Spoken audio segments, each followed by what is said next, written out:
Boom, there you go. That was a trailer for The Legend of Kingdom Come, arriving very soon to Kickstarter. I'm Kuya P. This is Nerds Rule the World. Joining me to talk all things The Legend of Kingdom Come is first my pal from the NRW, Heather Hurt. How are you, Heather? Dealing with it. Dealing with it every Awesome. day. And of course, our special guest, the mind behind The Legend of Kingdom Come. I have producer Sal Abbinanti.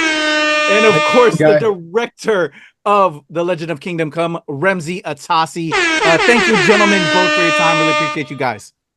Happy to be here. Hey, thanks for having us. Wonderful. All right, guys, let's get right down to the nitty gritty. I'm a comics creator. My pal Heather is a comics retailer. And then we are straight up nerds. We are NRW. And when we found out that this project was happening, we lost our minds.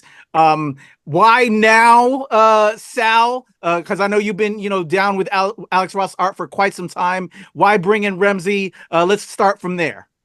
Well, Remsy and I started working together about 8 years ago, creating content for Alex Ross art on our Twitter accounts and for shows and different things. And we started, basically, we wanted to do something a little with more of a narrative. And I've been working with Alex for about 27 years or so, and I was with him when he first kind of actually conceived Kingdom Come. Back then we were friends and we kind of got to know each other then. And Remsy and I always wanted to do something with a little more ambitious. We got it started just through some interviews, started to do a little mapping out some more interviews, and then COVID hit and we had to kind of put it on ice. And I always felt it was a tremendous, the traction we've gotten whenever we do anything online for Alex, or you see him doing signings. No offense to all the other stuff he's done, the vast majority just loves Kingdom Come. So I always felt, look, if we're going to do something with Alex, and we're going to do something with a little more of ambitious, how can we tie in Kingdom Come? So it kind of went from there, and then Remsy took off with fleshed out the narrative. I mean, out the gates with meeting these guys, I knew that there was something bigger that we could do, and so I read comics growing up, but I actually kind of came to comics more through these guys. So in a lot of ways, like Sal and Alex have been kind of my portal into this world, and so it's been really eye-opening. I mean, like Sal said, it's been about 8 years. So you learn a lot in that time, and going to San Diego with these guys and working on the film. And then, I mean, just getting into it, like just learning about all the artists, learning about the art. And so the more that I worked with Alex, like the more I was thinking that it would be really great to find a project, something like a documentary that we could work on. Alex was really interested in the idea of telling the story of this book because it's something he's passionate about, and it's so tapped into, I mean, who he is. His dad is the main character in the book. Like it's a really key thing for him. And in a lot of ways, it's like a pinnacle work for him. So we kind of made this the focus. The doc is about Kingdom Come, about the making of Kingdom Come, but it's also definitely about Alex. It's about comic history, kind of about the context of it, and also like the legacy of these pop culture heroes who are now sort of the dominant medium, which was not the case when the book came out. Oh, I love that. Yeah. Heather. I've been to an Alex Ross signing. Like when I got to go, I was very lucky to go during his art tour for the Beatles. And I can personally say I got my Kingdom Come signed, as well as Marvel's. Just shout out, great book. Yeah. True fan. But it was a very emotional thing. There was something that I got from my best friend who had recently passed signed. But I wasn't the only one. There was a very emotional connection with Alex Ross's work that went very deep, and a lot of it spurred, as you said, Sal, from Kingdom Come. What is y'all's take on how Kingdom Come has become an integral part of comic book zeitgeist, and how did y'all incorporate that into the documentary? Sal, I'll start with you. Well, you remember how comics were in the 90s. I mean, it was crazy. I mean, it was a time unlike, it was hard for people to imagine how many comics were selling and how big comic stores were and how they were everywhere at one point. And Kingdom Come, as Alex always said, was kind of the follow-up to Return of the Dark Knight and Watchmen and Mouse, and there were really, really pivotal works of comics that came out before Kingdom Come. So Alex, these were really his guys, even though Marvel's was the first project that he really put him on the map after Terminator Burning Earth. But he was always a DC guy. These were his guys. Superman was always his guy. If you ask him what's your favorite character, it's Superman. Without even thinking about it. And he just felt that the character had kind of was treated with kind of a cavalier attitude. He was kind of viewed as out of date, or he wasn't really cool anymore. Everybody was going with the Punisher and Batman at that time. And Alex always felt that Superman was the guy, and he wanted to give him his due. And so he kind of proved that, no, you can make this character cool if you just approach him the right way. So I had, when we wanted to make this, I felt that I was there when this was getting off the ground, sort of soup to nuts kind of thing. And there was a lot of great backstory to it. So I thought, hey, who better to tell the story? But you have to kind of sit down and realize there's a lot of work, a lot of time that goes into it. And of course, we were fortunate enough to get the cooperation of Alex and Mark Waid and everybody else involved. And then Remsy came into the picture, and we were off and running. Yeah. Go ahead. Go ahead, Remsy. I'm sorry. I didn't mean yeah, no, I was gonna say Superman, I think for Alex is like it's definitely like a key part of the film. I think is like we not only show how Alex depicts Superman and why his characterization has been really important and I think very influential, especially if you look at the depictions of the character the past 20 years or even the stuff that they're doing now. But more than that, we go into the history of Superman as Alex understood him. And so like the stuff that really kind of defined the character for him and all of these classic DC characters, it's like we found through Alex those kind of cultural touch points. And so a lot of the doc is like we're trying to bring that to the fans, definitely, but also to those viewers who maybe they don't know the full story. They don't understand how, the character has developed over the years. And the book hits that much more when you have that context, because that's like it's very, very much in the context of its time and even like the era, like the 90s. So it's like a response to a lot of the work there. And I think also when you look at the stuff that's out now, in a lot of ways, it's this kind of same continuation. The characters have this sort of arc that goes across all properties, and it's part of the fans' idea of them, I think. Oh, so excited, guys. So I'm going to bring it to the Kickstarter campaign, because in order to get this amazing project, we need to fund this Kickstarter campaign. Can we talk a little bit about that, and what did these, is it like you're automatically purchasing this documentary, or is it helping, to get further interviews done? Can we just talk about how this Kickstarter campaign helps this overall project? Well, the movie's it's baked, so to speak. It's in the can. I mean, it's fleshed out. It's done. We just need the Kickstarter campaign, the crowdfunding. The idea for the crowdfunding was I've done a few of these in the past with some indie titles that I created because I'm an indie comic artist, and I realized that there's a tremendous connection with the indie comic world and the indie film world that you just can't get any other way other than doing crowdfunding. And I find that the comic business and this business is in general, the world is moving so fast and everything is changing so dramatically that I wanted a way to I didn't have to. This is our film. Remsy and I made this together. We don't have a studio behind us, so we made this soup to nuts, and we wanted to have a way where you just get it from us. You get it from us directly through either the Blu-ray, or you can get a video on demand kind of situation through Kickstarter. So, but we also felt, having worked,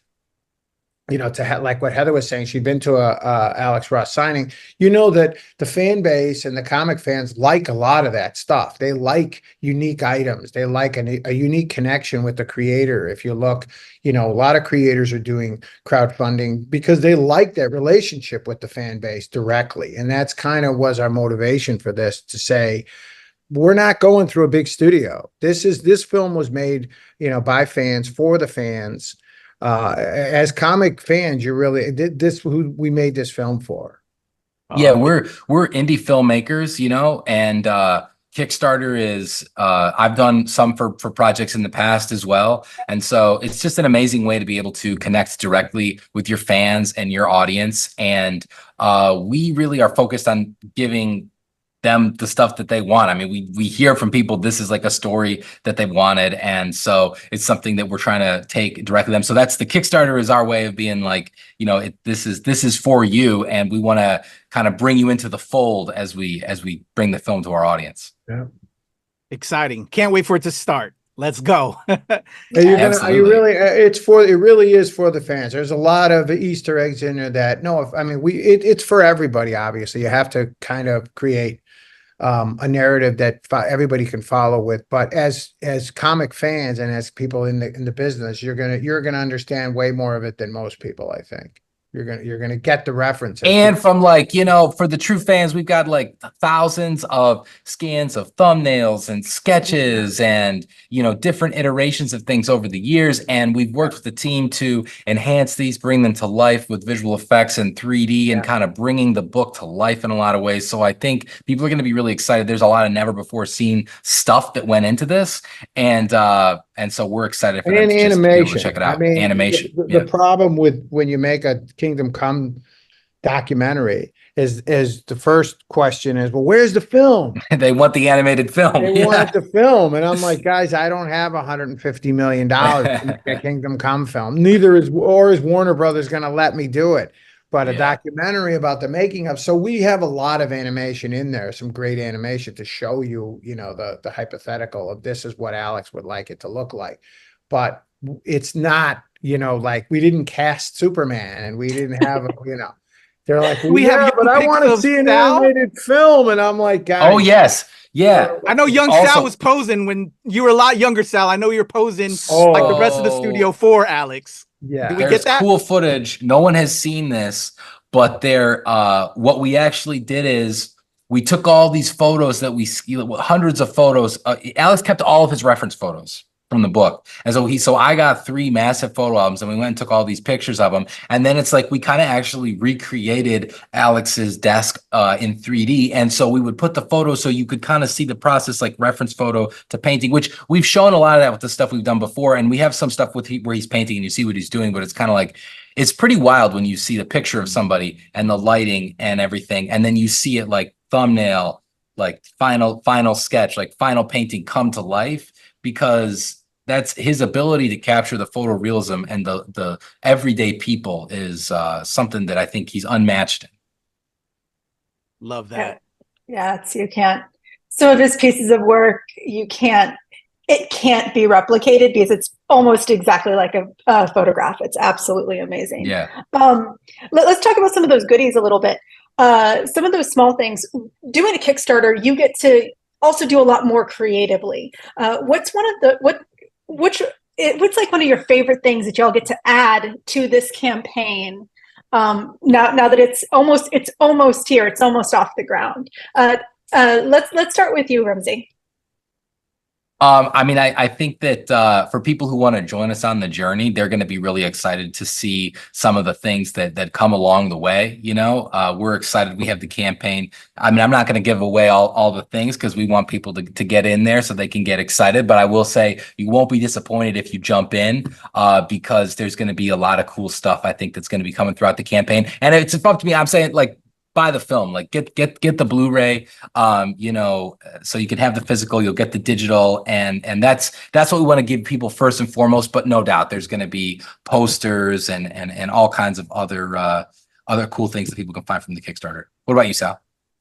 I'm excited about, we had shot hundreds of hours of footage and we just obviously couldn't use it all. We couldn't make it our grand opus, you know, but with the Kickstarter in the enhanced Blu-ray that you can, you know, that obviously we wanted to make some of this stuff available. It's not all gold but we got some tremendous interview stuff from Brian Polito and Todd McFarlane and Paul Dini and Mark Waid and Alex and the Benson sisters and you know, and Jimmy and Palmiotti and Amanda Connor. They gave such great interviews of their personal experiences with comics and the relationship to what was going on in the 90s and how they're, the influence of Kingdom Come and Alex. Also, their personal stories that not all of it was great, but some of it was tremendous. It was mind blowing that some of the people you thought were going to be great interviews just didn't work out. And then others were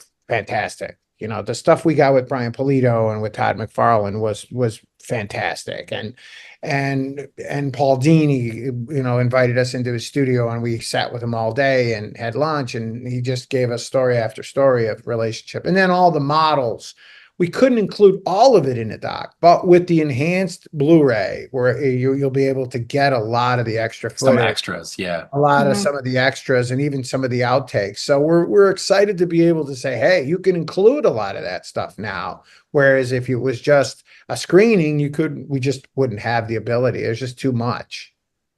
Actually, if I can stop right there, I'm sorry, Heather, because you brought up screening. So I know I want to. I'll be a part of this and getting my Blu-ray. But will there be screenings? Because I know you guys do the con circuit, especially you, Sal, with Alex Ross Art.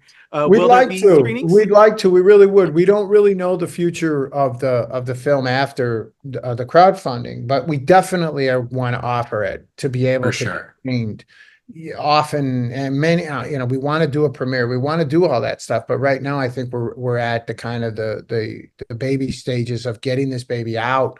We've put so much blood, sweat, and tears into getting it finished, into getting it out and getting it completed, and getting all the checking off all the boxes of from lawyers to packaging to Kickstarter pages to approvals, that once it's out, that's the goal, is to we want to see it. We don't want to just sit on this like, you got to be part of some special club to see it. I mean, we plan on having screenings. We wanted to do something at New York Comic Con. It just didn't come together. I mean, the scheduling didn't work out right. But it was also a little bit too soon. But moving forward, the campaign will still be out. But moving forward, I think definitely, like we're excited about, and we plan to have. I mean, the film's going to have a long life in 2025 and beyond for sure. Right now, it's getting to the end of this Kickstarter campaign, and also being able to deliver to the fans. I'm really excited, not just that we're doing it on Kickstarter, but we have a great team that helps support us with the fulfillment and being able to deliver all this awesome stuff in a really cohesive way. And so people can really feel assured that this stuff is, we're going to deliver it. So we're committed to doing that. That's where we're at right now. 10% is just the final mile. It takes years off your life. This finish line is just like, man, oh man. I mean, we every time you think you're there, or you think, great, you're just like, oh wait, then there's that, and then then there's that. But the films take longer than you think. I mean, I look forward to the day when I could just go, sure, screen it, show it. Yeah. I mean, that's the whole point of making the thing, is you want people to see it, especially at cons. Yeah. I mean, because it's like, people go to shows and they like. I mean, I haven't been able to go to panels in a long time, but yeah, sure. Screenings are awesome at shows because, I mean, the energy, even just when we had our panel in San Diego this year, like the energy was just through the roof. People are excited. So it really gives us a lot of validation, because we know the fans are into this book and are into the story. And so being able to give it to them is something we're really pleased to be able to do. Excited. Awesome. That's so cool. Looking forward to it. Crossing fingers. 2025. Here we come. I have one last question for you. And this is, we're both fans. We know this content. We've been there. We've lived through it. I can tell. By the name of your show, I can tell. And background.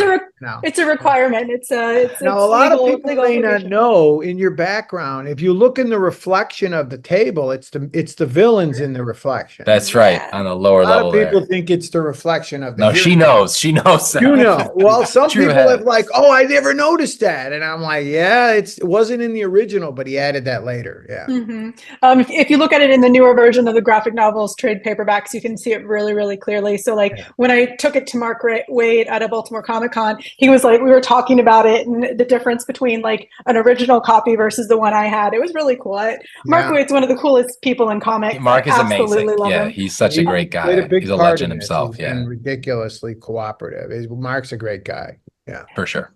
Just love him. All right. But let's talk about this. One last big question here. I'm a comic book retailer. I sell comics to people, you know, it's kind of the job. But not everyone knows about this book. It's kind of crazy, but usually you have to be a fan already, and then you're kind of pulled into this Elseworld/future look. For this movie y'all are making, you've said it's for the fans, but how do we bring non-fans into this? How would a retailer talk about this documentary to a prospective customer who wants to potentially take part in the Kickstarter? How would y'all go about doing that? I think that was what was important to us, was that, you know, my wife's not a comic fan, and I showed her screenings of it, and I wanted her to be able to see this and have it stand on its own. So you don't really have to have ever read Kingdom Come to know the story, to follow our narrative. It starts at the beginning. It talks about, you know, Alex as a creator. It gives you the backstory of what was of the comic business, just in a quick, you know, in a nutshell. And then it talks about the backstory of Alex being an artist in Chicago, a little bit of his background, how he came upon Kingdom Come, his inspiration for it, his motivation for wanting to bring in Mark, and then how he pulled together some of the models and his process of how he paints. And then we just jump right into what was going on in the comic scene in the 90s, how this was, why it became such an important. And then we talk about we interview a lot of the creators and get their backstory about when it first came out, what was the reaction to it, what was going on in comics at the time. So as a retailer, it just kind of depends. You could go either way. You could say, hey, read the book, and then you'll really think this doc is cool. Or you could see the doc first, having never read Kingdom Come. Yeah. And it'll really pump your curiosity to say, wow, I should really take a look at this, because people talk about how we also cover how it's relevant today, like the effects that Casey had on the lasting impression that it made on the things you see in movies today, some of the characters that have lived on, some of the things that other creators taken from Alex and used for other things. Yeah, I came to it, like I said, comics, like I am that person you're talking about, because I was the outsider, and I'm a filmmaker. And I mean, like I said, I grew up with comics. I read comics as a kid, but I was not so deep in the culture.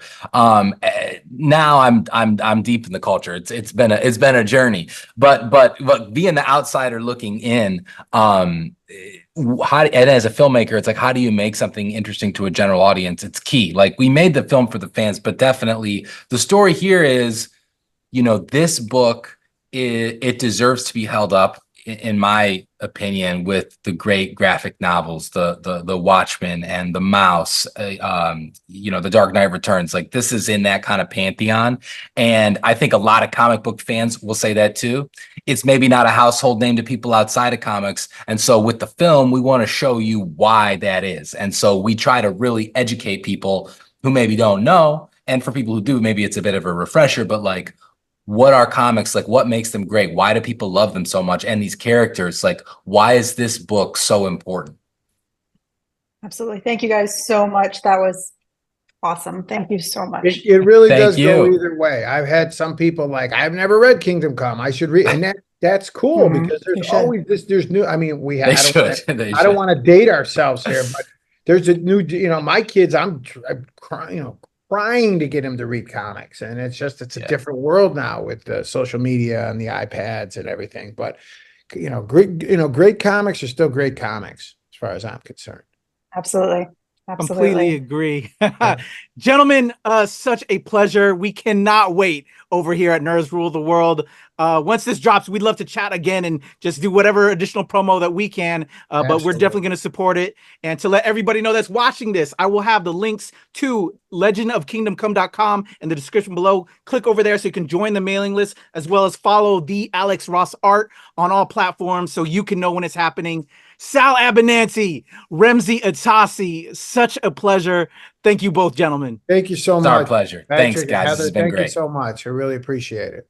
Thank you, Thank guys. you. Everybody, Heather Hurt, your boy QEP, Nerds Rule the World. There you go. All right, there's a cut, guys.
Let's have some fun. All right, there we go. We're recording. I'm gonna count us in. Here we go in a 1, 2, 3.